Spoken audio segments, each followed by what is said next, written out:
시청자 여러분 안녕하십니까.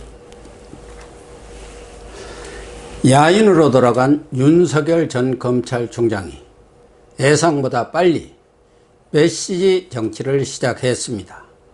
정치권 진입을 위한 대권 플랜이 어느 정도 가닥을 잡기 전까지는 한동안 침묵을 유지하면서 자맹을 할 것으로 예상을 했는데요.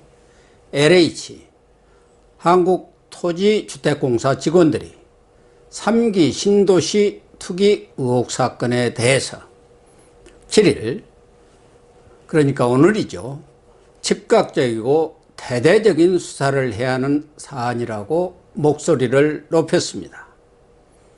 윤 전 총장은 부정부패는 금방 전염되는 것이고 그걸 막는 것은 국가의 책무라고 강조했습니다. 윤 전 총장은 조선일보와의 통화에서 향후 자신의 정치 행보와 관련한 질문에 대해서는 웃으면서 즉답을 피했다고 합니다. 아무래도 벌써 정치 행보를 말하기에는 시기상조라고 판단한 것 같습니다. 그러나 LH 사건에 대해서는 강한 어조로 공적 정보를 도둑질해서 부동산 투기를 하는 것은 망국적 범죄라면서 이런 말도 안 되는 불공정과 부정부패에 얼마나 많은 국민들이 분노하고 있는가라고 문 정권을 향해 날을 세웠습니다. 정부는 지난 4일 국토교통부가 포함된 합동조사단을 꾸려서 3기 신도시 6곳과 대규모 택지 개발지 2곳에 대한 투기 의혹 전수조사에 들어갔는데요. 검찰이나 감사원을 패싱하고 LH에 대한 감독부서인 국토부가 이번 조사를 주도하도록 하자 셀프 조사를 통해서 적당히 꼬리를 자르고 덮기 위한 것이 아니냐는 비판의 목소리가 나오고 있습니다.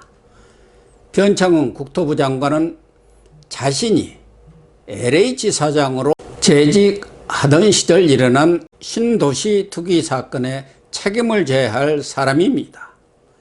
시민단체들은 변 장관의 사퇴를 주장하면서 정부 여당이 재보선 최대 악재로 떠오른 이번 사건의 확산을 막기 위해서 검찰 수사를 의도적으로 회피하고 있다고 비난하고 나섰습니다. 윤 총장은 국토부 등이 행정조사를 할 게 아니라 검찰이 바로 수사를 해야 한다는 여론이 있는데 어떻게 생각하느냐는 물음에 대해서는 국토부가 자체 조사로 시간을 끌고 증거 인멸하게 할 것이 아니라 즉각적이고 대대적인 수사를 해야 한다.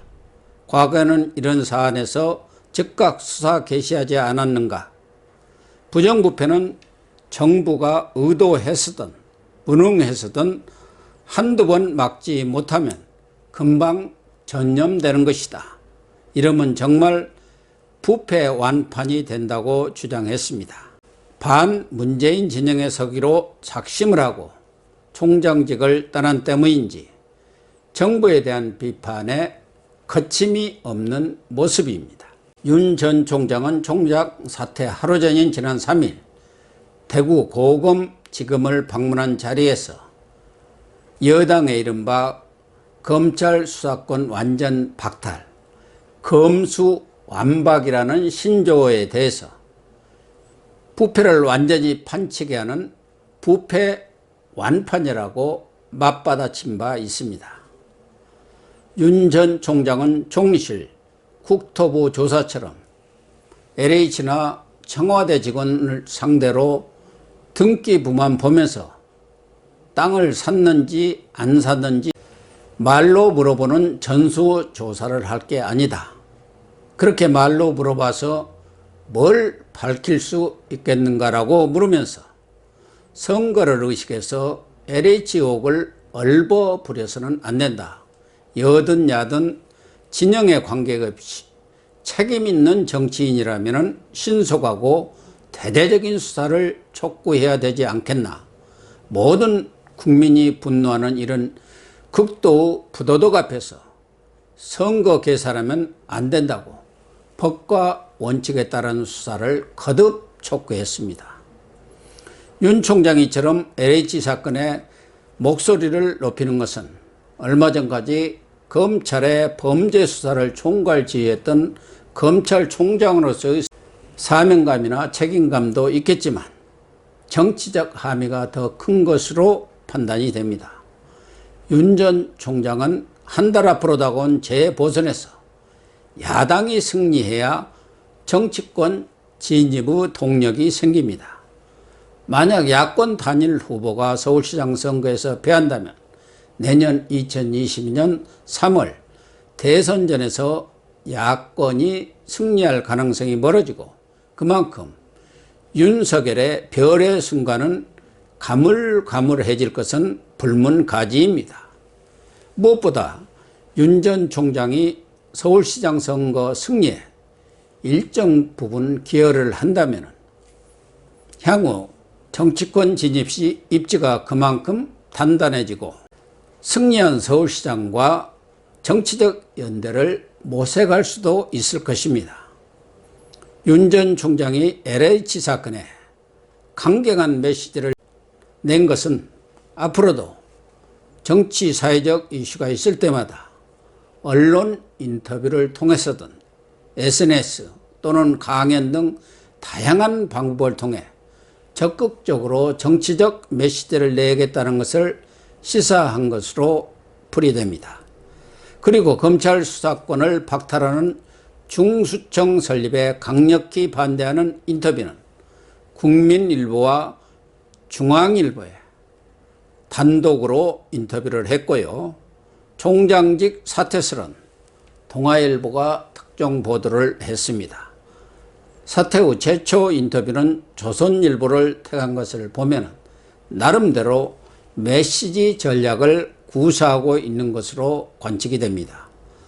4월 재보선전이 본격화되면 야권 후보 지원 유세에 나설지는 아직 예단할 수 없지만 적어도 후보 캠프를 방문한다거나 격려 메시지를 통한 간접 지원에 나설 수 있는 것이 아니냐는 예측이 가능합니다. 윤 전 총장의 대권 레이스 진입이 기정사실화되면서 윤 전 총장이 예비 캠프를 꾸렸다는 성급한 예상 보도까지 나오고 있는데요. 아직 그런 단계는 아닌 것으로 보입니다. 윤 전 총장이 다녔던 대학과 고교 그리고 법조계 선후배 나아가서 파평윤씨 대종회 등 지인들이 자발적으로 지지 모임을 꾸렸다는 얘기들은 있지만 아직 뚜렷이 부각되는 조직은 없다는 것이 정설입니다. 진중권, 서민 등 이른바 조국 흑석파, 금태섭 전 의원, 나아가 중도 성향의 오세훈, 안철수 측과의 연대 가능성이 점쳐지고 있습니다. 다만 윤 전 총장이 총장직을 사퇴하기 전 김한길 전 새정치민주연합 대표와 만나서 조언을 들은 것으로 알려지고 있습니다. 김 전 대표는 윤 전 총장이 국정원 댓글 사건으로 밀려나서 여주지청장으로 있던 시절 국회의원으로 영입하기 위해서 여러 차례 만났다고 합니다. 당시 공동대표였던 안철수 국민의당 대표도 이때 윤 전 총장과 연을 맺은 것으로 알려졌습니다. 현재로서는 윤 전 총장이 펼쳐갈 정치의 길이 어떤 모습으로 나타날지는 조금 더 지켜봐야겠지만 벌써 시국 이슈에 적극적인 목소리를 내고 나선 것으로 볼 때 정치권 진입의 시기가 생각보다는 빨라질 가능성이 큰 것만은 분명합니다. 시청해 주셔서 감사합니다.